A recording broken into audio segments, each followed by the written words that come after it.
Okay, part 3. You can see here you've got the speakers on the stands here.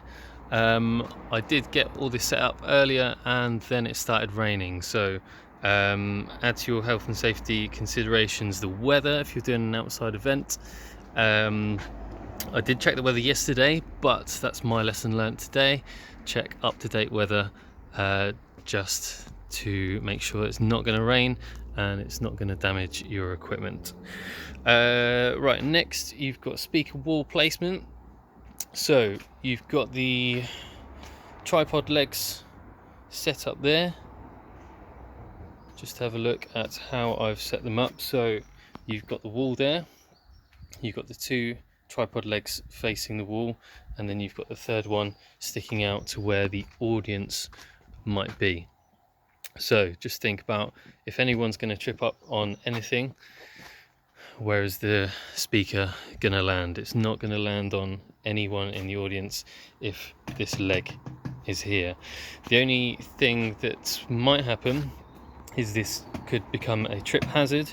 So what we could do is ideally put some high-vis tape along this leg, or we could just rope it off and make sure none of the audience can possibly trip over that stand. Speaker placement, so I've put the speakers against the wall and I've got that one along there against the wall. That helps with feedback and the sound basically travelling away from the wall. You're not going to lose any sound from going behind the speaker, so it's all going to come out in the direction it's supposed to. That's obviously going to stop people walking behind them as well, so that's another health and safety consideration. Power. So the first thing we would want to do is set up the power. So you can see all the cables here. This was my job when I was playing every weekend. I was the power man basically. So we had basically a division of labour, which is a theory that if you do one job, you get better at that one job, and setting up and packing down in this instance would become quicker and quicker. So I was the power person. These are the power cables there, also known as kettle leads, because they look like you would put these into the back of a kettle. You've got our XLRs, which you will know they have 3 pins. There's the male end, female end, and then any other cables that I don't need. So just getting organised. So I found the power source. I've got this cable reel into it. 2 things the cable reel does, so actually 3. It allows you to take the power to a location far away, which is great. But it has a thermal cutout there. Thermal cutout meaning if it gets hot, it's gonna cut out without causing a fire.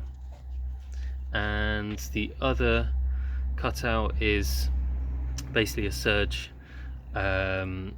cutout.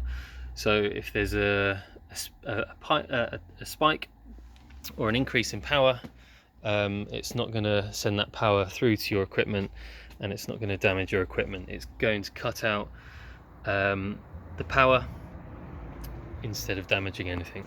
All right. So you've got a surge cutout and you've got a thermal cutout.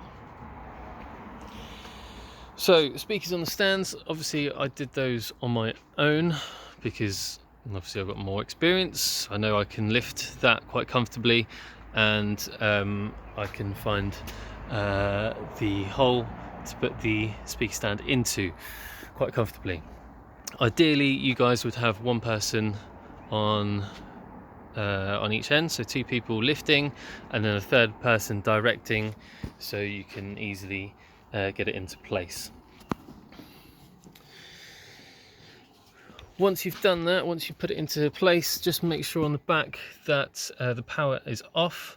So we've got a circle for off, and then the one is on, so that's off. There's no light on the LED, and you want the level turned down to 0. Alright, so you've got max on the right side and you've got 0 on the left.